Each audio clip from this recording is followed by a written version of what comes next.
निकालिए भाई। संचयी बारंबारता कैसे निकालेंगे? 5 यहाँ 5 5 ये हो जाएगा 5 प्लस x, ये कितना हो जाएगा 25 प्लस x 25 प्लस x, ये हो जाएगा आपका 40 प्लस x, और ये हो जाएगा 40 प्लस x प्लस y, और ये हो जाएगा आपका 45 प्लस x प्लस y। ठीक है ना। हमने आपको बताया था कि संचयी बारंबारता का जो लास्ट टर्म आता है वो इसके इक्वल होता है, यानी कि इसके बारंबारता के जोड़ के इक्वल होता है। तो यानी 45 प्लस x प्लस y जो है वो किसके बराबर होगा? 60 के। तो यहाँ से x प्लस y बराबर कितना निकला है? 15। इक्वेशन हमने क्या दी थी? फर्स्ट। अगली इक्वेशन देने से पहले अब क्या करना है? अब हमें निकालना है यहाँ से माध्यक। माध्यक वर्ग, ठीक है ना। माध्यक वर्ग कौन सा निकलेगा? हमें पता है कि अगर हम n/2 निकाल लेते हैं, यानी कि 60/2 निकाल लेते हैं, तो ये माध्यक वर्ग हमें निकालने में आसानी हो जाएगी। 30 आ रहा है, तो 30 कहां पर आएगा? ध्यान से सुनो, 30 कहां पर आएगा?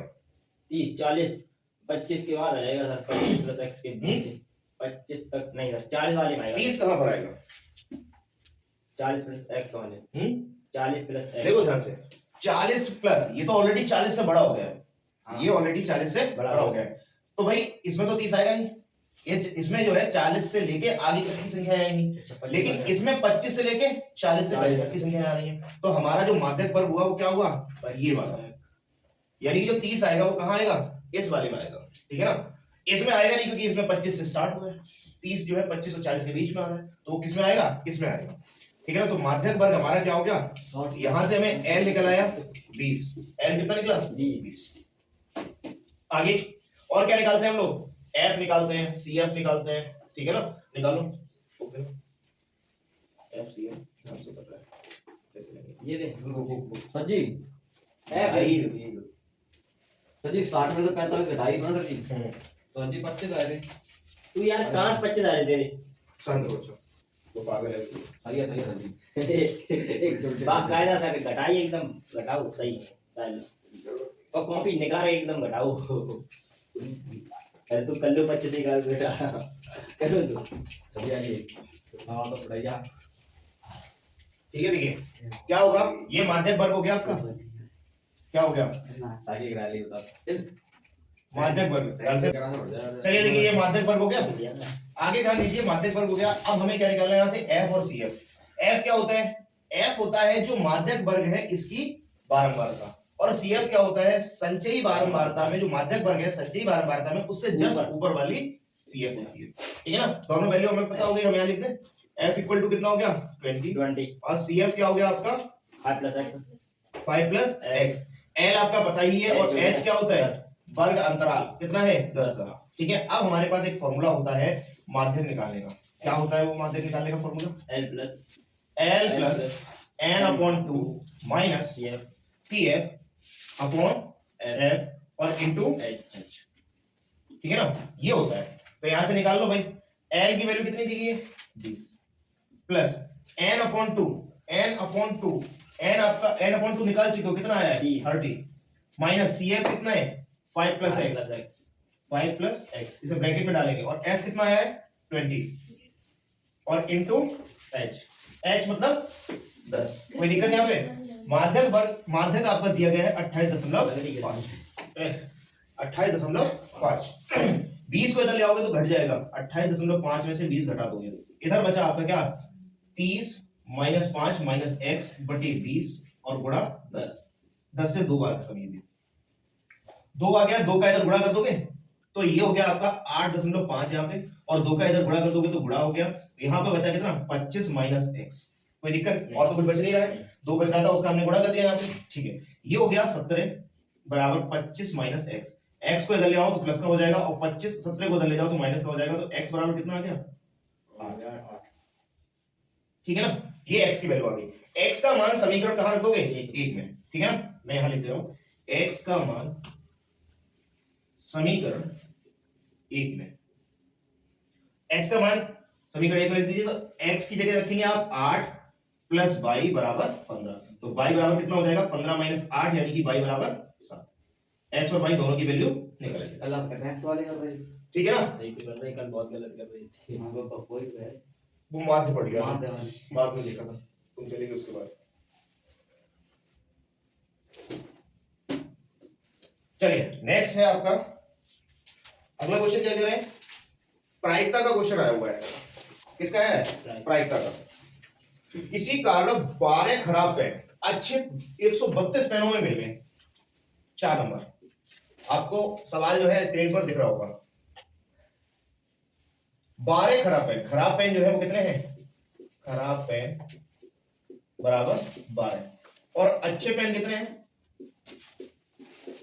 अच्छे पेन जो है वो कितने हैं? 132। तो कुल पेन कितने हो गए भाई? 144। कुल पेन वो हो गए आपके 144। भाई ये मिल गए, बोलना मिल गए। केवल देखकर ये नहीं बताया जा सकता है कि कोई पेन खराब है या अच्छा।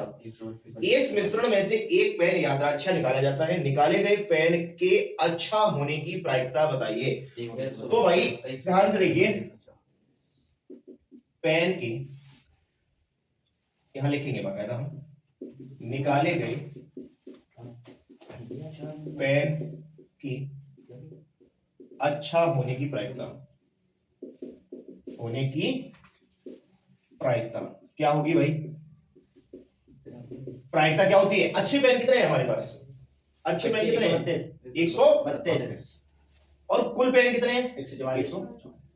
तो कितना हो जाएगा? सॉल्व कर दीजिए इसे। 12 से ये कट जाएगा 11 बार और 12 से ये कट जाएगा 12 बार, तो ये 11/12 यही आपका आंसर होगा। कोई दिक्कत यहाँ पे नहीं। और अगर यहीं पे आपसे ये पूछ लेता खराब पेनों की, मान लीजिए खराब पेनों की, तो खराब पेन कितने हैं? 12, तो 12/144 हो जाता। ठीक है ना? कोई दिक्कत है? सरल सा सवाल है, 4 नंबर में है, तो मतलब बहुत पता नहीं क्या सोच समझ के दिया उन्होंने। चलिए 4, उसके बाद अब आप बात करते हैं थर्ड की। यहां से 6 नंबर के स्टार्ट हो जाते हैं। थर्ड का फर्स्ट नंबर देखिए, इनमें से क्या होता है? आपको 3, 4, 5 इनमें से आपको कोई एक खंड करना होता है। 2-2 सवाल दिए जाते हैं, उनमें से कोई एक एक सवाल करना होता है। पहला है आपका एक भिन्न 1/3 हो जाती है जब उसके अंश में a से 1 घटाया जाता है। तो पहले हम लेंगे माना अंश बराबर x और माना हर बराबर y। तब भिन्न क्या हो जाएगी? भिन्न क्या हो गई? x/y। अगर भिन्न की बात करें तो सबसे पहले ये कर लेना है। ठीक, अब हमसे प्रश्नानुसार फर्स्ट क्या कह रहे हैं?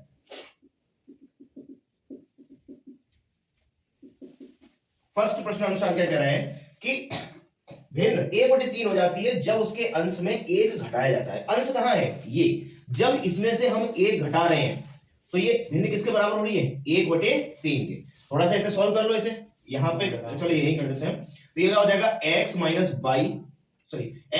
1 और इधर 3 का गुणा हो जाएगा और ये हो जाएगा y। सॉल्व कर दो तो 3x minus 3 equal to y। ये y को इधर ले आओ तो 3x minus y equal to 3। Equation number first हमने अपने रैखिक समीकरण में इसे बना लिया। ठीक है ना? 2 चर वाला जो रैखिक समीकरण है उससे ये क्वेश्चन है। ठीक है ना? हमने अपना सिस्टमैटिक इसे बना लिया, सॉल्व करने लगे। अब नेक्स्ट प्रश्नानुसार क्या कह रहे हैं? बाकायदा इसी तरीके से लिख दीजिए जो कि आप एग्जामिनर को कोई दिक्कत ना आए। इसी तरीके से आपको सॉल्व करना है अगर पेपर में आता है तो। आगे आपसे कह रहा है कि और यदि 8 जोड़ दिया जाए, किसमें? हर में।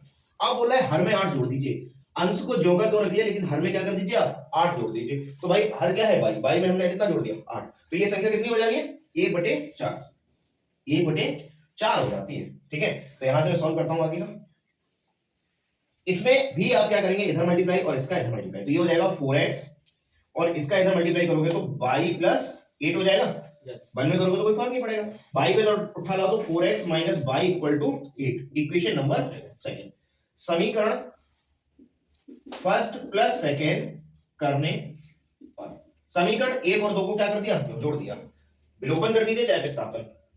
तो विलोपन विधि से हम कर रहे हैं तो जोड़ दिया हमने। तो क्या करेंगे? आपका है 4x माइनस बाई और इक्वल 8 और आपका फर्स्ट समीकरण आया था 3x minus y equal to, नहीं सॉरी चिन्ह सेम है तो आपको घटाना पड़ेगा। क्या करना पड़ेगा? घटाना पड़ेगा। क्या करना पड़ेगा? घटाना पड़ेगा। क्यों तब घटाते हैं? जब चिन्ह समान हो जाए। ठीक है ना? समान चिन्ह हो जाए तो क्या करना पड़ेगा? घटाना पड़ेगा। तो यहां से कितना हो जाएगा? ये 3 है। घटा दीजिए भाई, सेकंड में से फर्स्ट को घटाया तो इसका चिन्ह चेंज हो जाएंगे और ये माइनस, ये खत्म हो गया भाई से भाई। बचा क्या? 4x में से 3x गया तो केवल x बचा और यहाँ 8 में से 3 गया तो 5। x की वैल्यू कितनी निकल आई? 5 सीधी आ गई। ठीक है, अब यहां से y की वैल्यू निकाल लीजिए। x का मान समीकरण सेकेंड में रखने पर तो समीकरण सेकंड में रख देंगे तो क्या हो जाएगा 4 इंटू एक्स की वैल्यू कितनी है 5 minus y equal to 8 20 minus y equal to 8 y को इधर ले जाओ 8 को इधर ले आओ तो 20 माइनस 8 इक्वल टू बाई और बाई इक्वल टू क्या हो जाएगा 12। तो जो भिन्न आई हमारी फाइनल आंसर जो आता है वो हम ऐसे नहीं लिखेंगे भिन्न क्या आई भिन्न थी आपकी x बटे बाई यानी कि क्या आई 5 बटे 12 यही आपका फाइनल आंसर है। कितने नंबर का है क्वेश्चन 6 नंबर का। बताओ इसमें कोई दिक्कत है क्या बिल्कुल नहीं 6 नंबर तो तुरंत ही मिल गए। कितने में शायद आपकी बोर्ड कॉपी का एक पेज भी नहीं भरेगा ठीक है ना पेज बहुत बड़ा होता है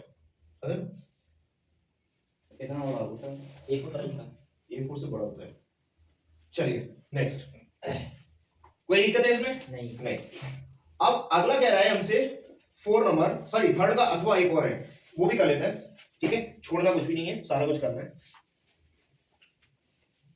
सॉल्व आप लोग खुद करेंगे ठीक है ना सिर्फ देखिए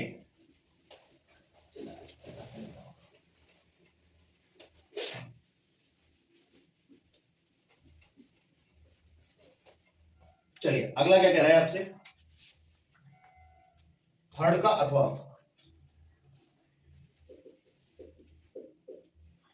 अथवा में कह रहा है एक विमान अपने निर्धारित समय से 30 मिनट की देरी से चलता है ठीक है 1500 किलोमीटर जाने पर 1500 किलोमीटर की दूरी समय पर पहुंचने के लिए उसे अपनी चाल निर्धारित चाल से 250 किलोमीटर प्रति घंटा बढ़ानी पड़ती है।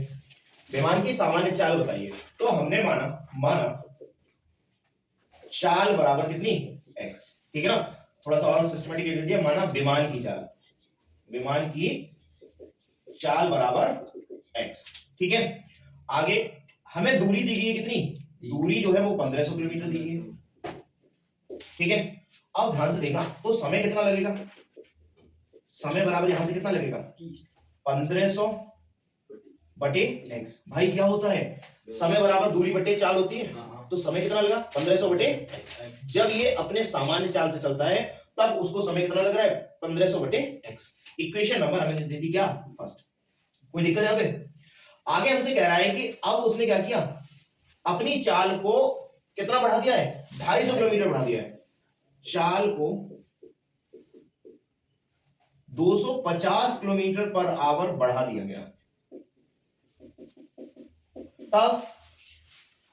तब जो समय लगेगा वो कितना लगेगा वो 1500 बटे या लिख लीजिए तब चाल तो क्या हो जाएगी चाल x प्लस 250 पहले कितनी थी चाल वो x थी।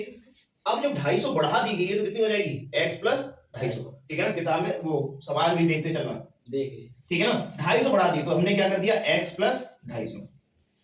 अब ये समीकरण नंबर हम दे देंगे 2।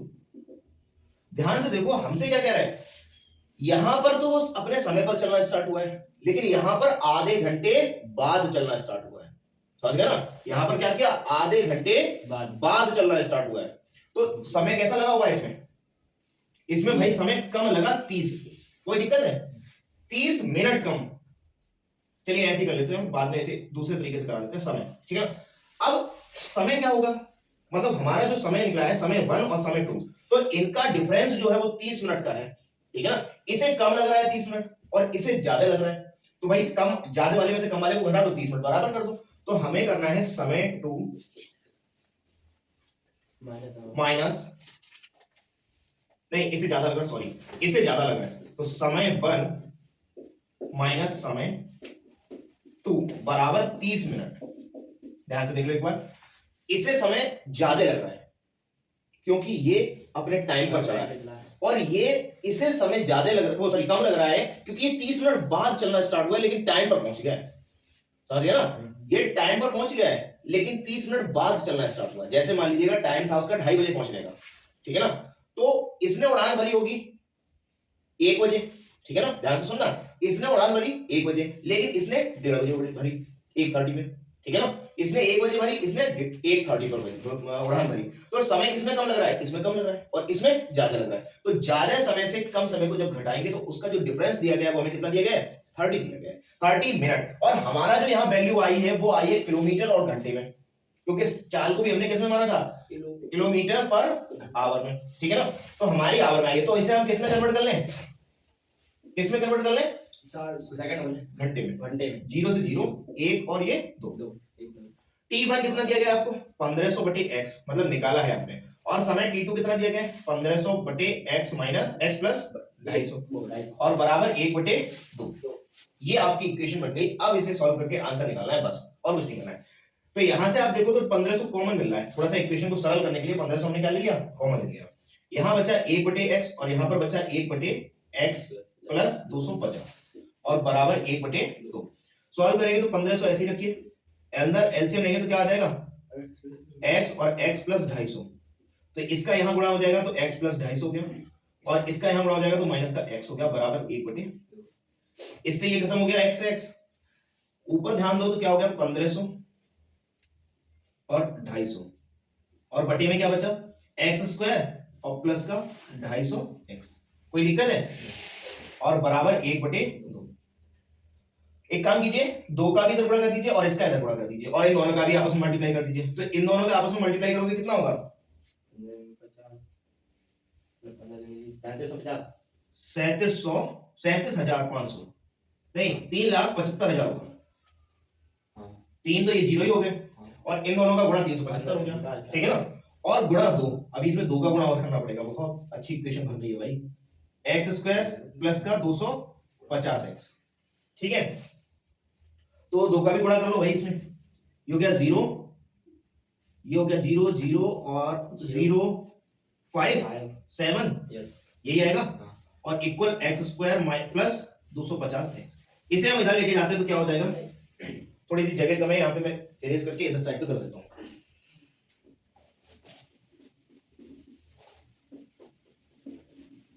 ये अच्छा क्वेश्चन है, 6 नंबर में आने लायक भी है,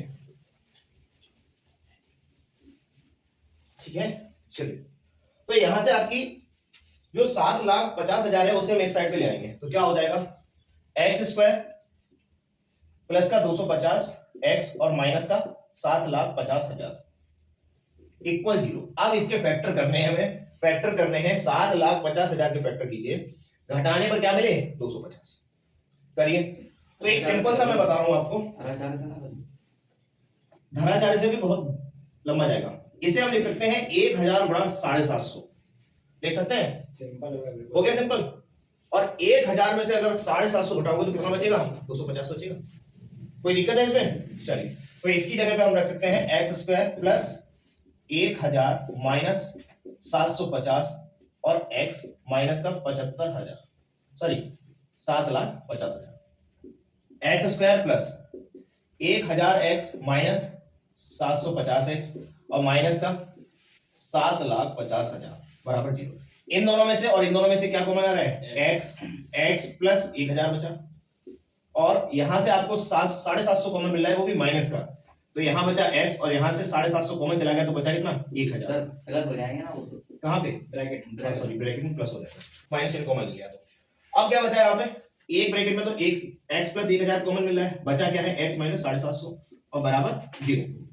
एक बार इसे 0 के बराबर कर दीजिए, एक बार इसे 0 के बराबर कर दीजिए, और x माइनस 750 बराबर 0। ये हो गया x बराबर माइनस का 1000। क्या कभी भी किसी की चाल माइनस में हो सकती है, बैंक में ली जाती है। तो ये आपका कैसा हो जाएगा, उसे हम हटा देंगे, क्योंकि लिख देंगे कि कभी भी चाल माइनस की नहीं है। सर एक बात तो होता फाइनल आंसर चाल जो आई है, चाल बराबर 750। हाँ अब बताइए डाउट। सर आपने 1500 में क्यों मल्टीप्लाई, चौथा 4 नंबर क्वेश्चन क्या कह रहा है आपका, देखिए ध्यान से। एक 80 मीटर चौड़ी सड़क के दोनों ओर आमने सामने समान ऊंचाई वाले खंभे लगे हुए हैं। ये एक सड़क है, ध्यान से देखिए, ये एक सड़क है, और यहाँ जो खंभे हैं वो कितने हैं, आमने सामने समान ऊंचाई के, ठीक है ना, इनकी ऊंचाई कैसी है, बराबर है, और सड़क की चौड़ाई कितनी दी गई है 80 मीटर, 80, ठीक है भाई, बहुत बढ़िया। आगे हमसे कह रहा है कि खंभों के बीच सड़क पर स्थित किसी बिंदु से इन दोनों खंभों के शिखर का उन्नयन कोण, कोई एक बिंदु है, मान लीजिए ये वाला बिंदु है, इससे दोनों खंभों के शिखर का उन्नयन कोण वो क्या बन रहा है, एक का बन रहा है 30 अंश और एक का बन रहा है 60। सर उन्नयन कोण ऊपर से बनता है, उन्नयन कोण नीचे से बनेगा, नीचे कोई व्यक्ति है, यहाँ से खड़े व्यक्ति देखेगा, उन्नयन कोण नीचे से ऊपर की ओर देखते हैं तो उन्नयन कोण, ऊपर से नीचे की ओर देखते हैं तो अवलंब कोण। मी आगे देखिए खंभों की ऊंचाई और खंभों से बिंदु की दूरी ज्ञात कीजिए। इस बिंदु P ले लिया, ये बिंदु, ये A B C और D ये हमने ले लिया। तो सबसे पहले हमें ध्यान देना है कि हमने इसकी जो ऊंचाई मान ली है वो क्या मान ली, h। माना खंभों की ऊंचाई बराबर h मीटर, ठीक है ना। अब ध्यान देना A से P तक की हम अगर x मान लेते हैं तो P से B तक की कितनी हो जाएगी, 80 माइनस x। कितनी हो जाएगी, 80 माइनस x। तो हमने माना AD पोल से, AD खंभा है ये, ठीक है ना, AD खंभे से बिंदु की दूरी कितनी मान ली, x। तब अगला जो CB है, CB खंभे से बिंदु की दूरी वो कितनी रह जाएगी, 80 माइनस x। कोई दिक्कत यहां तक, ठीक है ना। चलिए अब हम पकड़ते हैं क्या, पहले ये वाला त्रिभुज पकड़ते हैं, त्रिभुज DAP में ध्यान से देखिए, त्रिभुज DAP खाद वाला नहीं है, डी अभी बहुत महंगी चल रही है, मतलब मिल नहीं रही है लोगों को, मिल नहीं रही थी गेहूं के टाइम पे, आलू के टाइम पे। DAP हम लोगों को फ्री में मिल रही है, देखो DAP त्रिभुज में। तो इसमें क्या हो जाएगा आपका, ये तो आपका लंब है और ये आधार है, तो यानी कि क्या हो जाएगा, h बटे x बराबर tan 60, क्योंकि लंब बटे आधार क्या होता है, tan, ठीक है ना। तो यहां से आपका h इक्वल टू हो गया √3x। कोई दिक्कत यहाँ पे नहीं, होनी भी नहीं चाहिए, ठीक है। एक चीज मिल गई, समीकरण नंबर हम दे देते हैं फर्स्ट। आगे अब हम त्रिभुज कौन सी बात करेंगे, त्रिभुज CBP की, CBP में CBP। तो CBP में देखिए यहां पर भी h बटे 80 माइनस x बन रहा है और बराबर में कितना, tan 30। भाई लंब आधार और लंब बटे आधार क्या होता है, tan होता है। तो बस ये बन गया, h की वैल्यू रख दीजिए √3x और बटे में 80 माइनस x और tan 60 की वैल्यू, tan 30 की वैल्यू 1/√।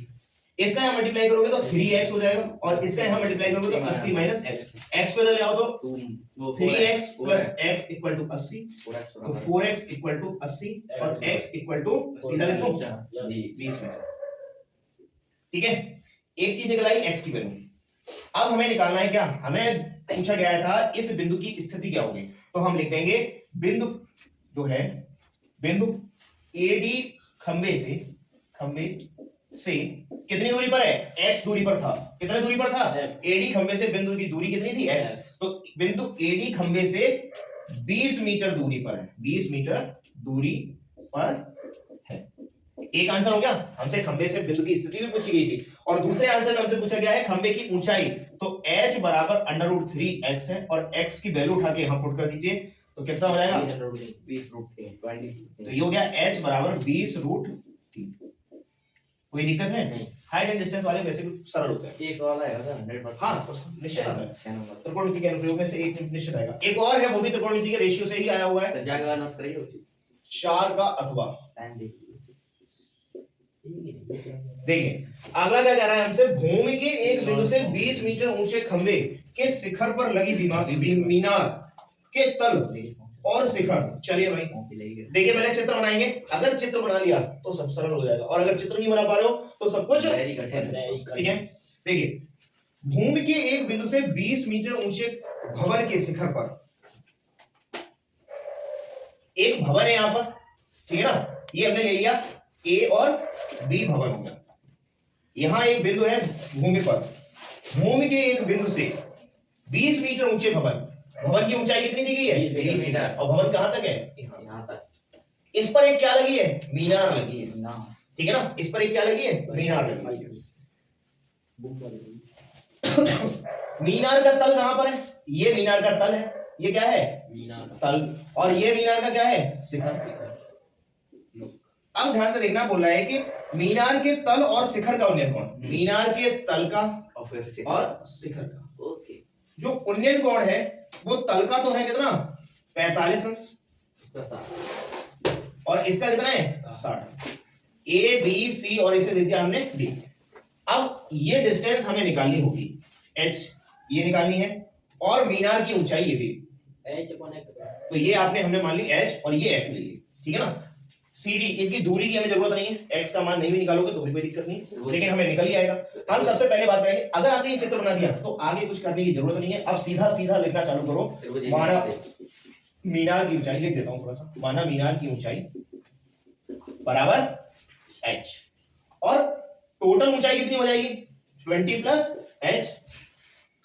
मीनार ओवर भवन की ऊंचाई, टोटल ऊंचाई कितनी होगी 20 प्लस h। सी बिंदु की दूरी, सी बिंदु की भवन से दूरी, भवन से दूरी वो कितनी मानी है x, वो भी लिख दिया हमने x। अब उसके बाद हम त्रिभुज ए बी सी में बात करते हैं। त्रिभुज ए बी सी में तो लंब बटे आधार 20 बटे x बराबर tan 45। तो यहां से tan 45 की वैल्यू 1 होती है, तो x बराबर कितना निकल आया 20।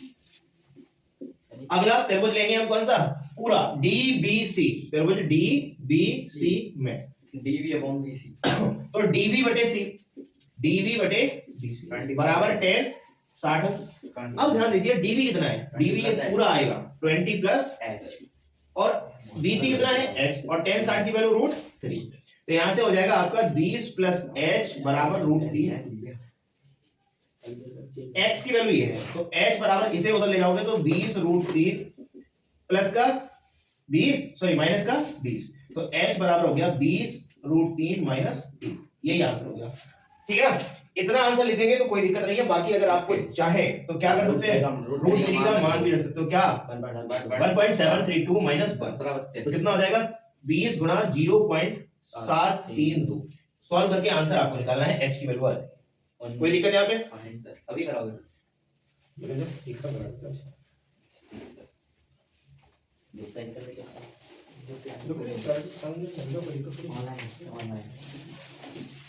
चलिए अगला हमसे कह रहा है क्या, एक लास्ट 5 नंबर और रह गया है, उसे भी खत्म करते हैं। अब पढ़ाई में ध्यान दो लल्ला, ये शिकायतें ना मिले, छोटी छोटी शिकायतें हो नहीं। नमस्ते। अरे तुम सुबह आ गई, तो शनिवार की बोल रही थी, क्यों भाई शाम को आ नहीं पाए, क्यों काम था रास्ते।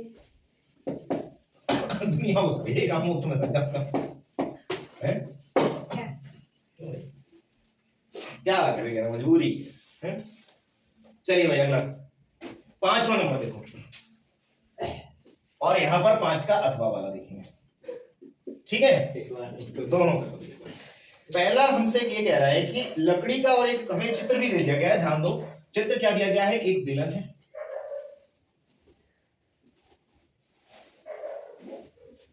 इस तरीके से बना हुआ है।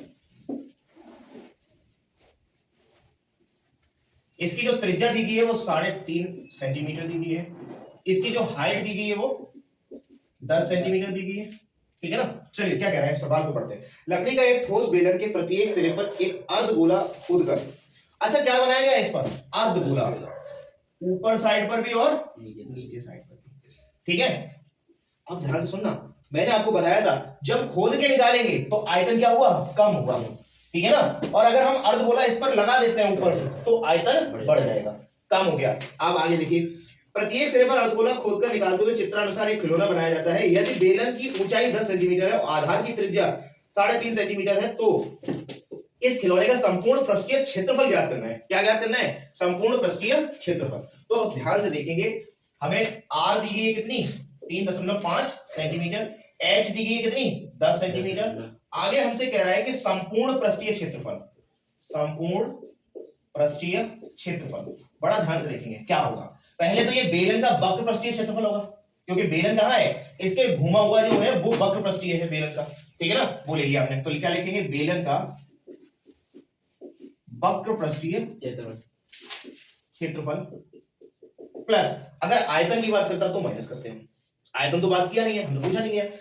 अब अर्धगोले का क्या, अर्धगोले का वक्र पृष्ठीय क्षेत्रफल, अर्धगोले का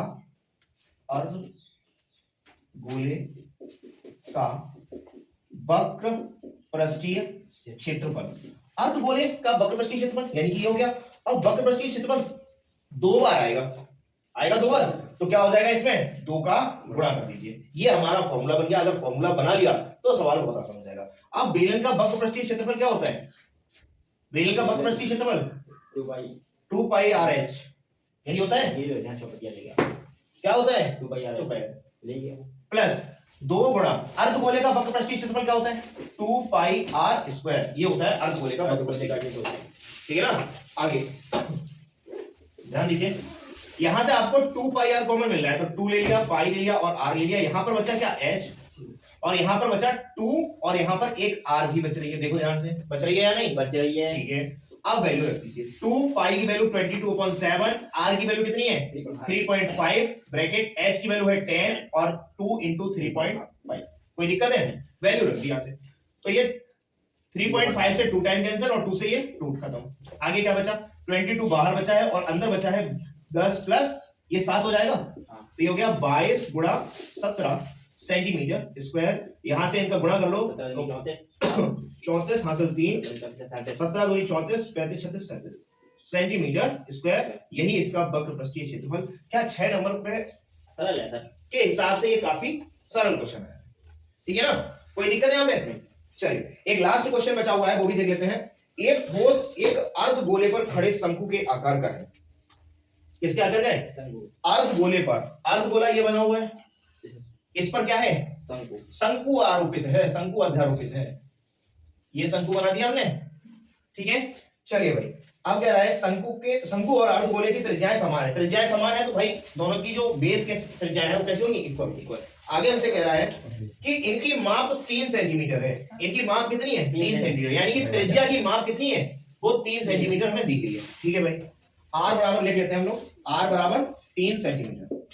आगे यदि ठोस की ऊंचाई, पूरा जो ठोस है इसकी जो ऊंचाई है वो कितनी दी गई आपको? कितनी दी गई बेटा? 6 सेंटीमीटर। 6 सेंटीमीटर दी गई। तो ठोस का आयतन ज्ञात कीजिए। ठीक है भाई, ठोस का आयतन हमें ज्ञात करना है। हमने आपको बताया था कि जो अर्धगोले की ऊंचाई होती है, अर्धगोले की, वो किसके बराबर होती है? उसकी त्रिज्या के बराबर। तो इसकी ऊंचाई कितनी होगी आपकी? 3। तो अब इसकी ऊंचाई कितनी रहेगी? 3। कोई दिक्कत है यहाँ पे? भाई टोटल 6 थी, ये 3 हो गई, तो ये कितनी हो गई? 3 हो गई। क्लियर है? आगे तो लिखेंगे यहाँ शंकु की ऊंचाई। शंकु की ऊंचाई कितनी निकल आई? 3 सेंटीमीटर। और R हमें दी गई है। अब हम लगाएंगे ठोस का आयतन। ठोस का आयतन। आवाज नहीं। ठोस का आयतन क्या होगा? अर्धगोले का आयतन। अर्धगोले का आयतन क्या हुआ है? दोनों जुड़े हैं तो हम दोनों के आयतनों को क्या कर देंगे? ऐड कर देंगे। क्लियर है? तो दोनों के आयतन यानी कि प्लस शंकु का आयतन। अब अगर फॉर्मूला पता है तो हो जाएगा और नहीं पता है तो नहीं होगा। तो फिर नहीं। तो देखिए अर्धगोले का आयतन क्या होता है? 2/3 पाई R क्यूब प्लस शंकु का आयतन होता है 1/3 पाई R स्क्वायर। वैल्यू पुट कीजिए। यहां से आपको देखिए तो 1/3 दोनों जगह से कॉमन आ रहा है। 1/3 दोनों जगह से कॉमन आ रहा है, पाई भी कॉमन आ रहा है और R स्क्वायर कॉमन आ रहा है। यहां पर बचा आपका 2 और एक R बची है और यहां पर क्या बचा? केवल H बचा। अब वैल्यू रख दीजिए। ये कॉमन क्यों लेते हैं? कॉमन लेके थोड़ा सा कैलकुलेशन सरल हो जाती है। क्लियर है? तो मानना रख सकता था बाय के साथ। मैं क्या बोल रहा हूं, बात को सुना करो। वैल्यू यानी इनमें से हमें कॉमन लेके थोड़ी सी कैलकुलेशन सरल हो जाती है, इसलिए हम ऐसा कर लेते हैं। अब यहां 2 बार वैल्यू रखते पाई की और 2 बार R की वैल्यू रखते, तो हमने एक ही बार कर दिया उसे कॉमन लेके। तो पाई की वैल्यू क्या है? 22/7। R की वैल्यू कितनी है? 3। तो 3 का वर्ग, तो 3 गुणा 3 और 2R। 2 मतलब और R की वैल्यु कितनी है? 3। और H की भी वैल्यू कितनी है? 3 ही है। तो 1 3 से 3 खत्म। यहां पर आप क्या कीजिए, पाई की वैल्यू 22/7 न लेकर क्या लेंगे? 3.14, क्योंकि 7 से कुछ कट रहा है, 7 से कुछ भी नहीं कट रहा है। ठीक है ना? इसलिए हम क्या लेंगे? 3.14। तो 3.14 गुणा 3 और ये हो जाएगा 3 दूनी 6 और 3 9, तो ये हो गया 3.14 गुणा 27।